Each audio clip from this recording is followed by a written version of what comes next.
नमस्कार दोस्तों, कैसे हो आप सब। आशा करती हूँ आप लोग ठीक होंगे। तो आज सुनाएंगे आप सभी को नाच गीत है, कहारवा नाच गीत। सुनिएगा और बताइएगा कैसा लगा। बहुत ही प्यारा नाच गीत है। ये है बड़े दुख की, मतलब पत्नी का दुख है ये। तो सुनिएगा, आखिरी तक सुनना। बहुत ही प्यारा गीत है। तो अक्सर करके सभी के साथ ऐसा होता है, तो आखिरी तक सुनना। आप सबके समझ में आ जाएगा कि इसमें क्या बात है। एक पत्नी का दर्द है, सबके ऊपर बीतता है। तो चलिए सुनाते हैं ये प्यारा सा गीत।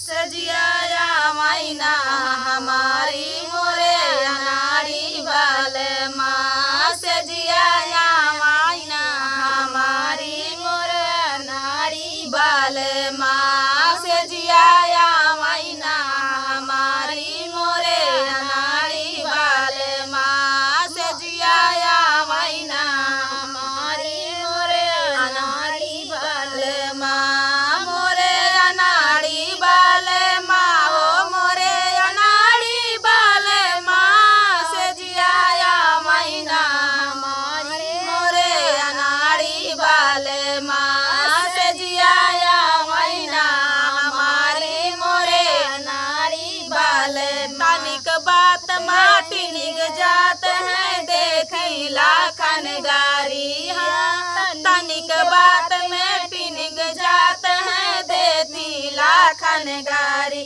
कहे सुने जब वो करी है, जाए सुते गोड़वारी, बैठे रतिया भर निहारी मोरे अनाड़ी वाले माँ, बैठे रतिया भर निहारी मोरे अनाड़ी वाले माँ, सजिया मैना हमारी मोरे अनाड़ी वाले माँ, सजिया मैना हमारी मोरे अनाड़ी वाले माँ। बातचीत कुछ ना जानई दिलदारी है, बातचीत कुछ ना जानई दिलदारी। माई बाप के फोनवा भई के देखी आखन गारी, नाही जानई दुनियादारी मोरे अनाड़ी वाले माँ, नाही जानई दुनियादारी मोरे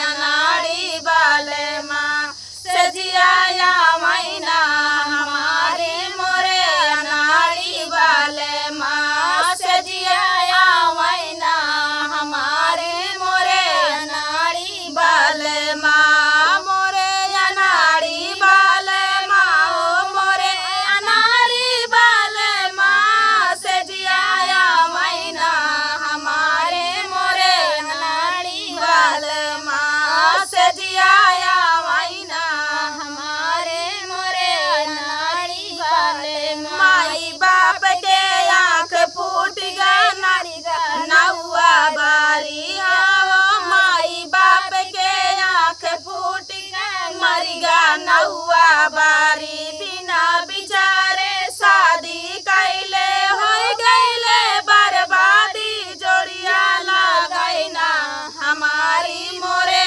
अनाड़ी वाले माँ, जोड़िया लगई ना हमारी मोरे अनाड़ी वाले माँ, सजिया मैना हमारे मोरे अनाड़ी वाले माँ, सजिया मैना हमारे मोरे अनाड़ी वाले माँ, मोरे अनाड़ी वाले माँ, हो मोरे अनाड़ी वाले माँ, सजिया मैना हमारे मोरे अनाड़ी वाले माँ, सजिया मैना हमारे मोरे अनाड़ी वाले माँ।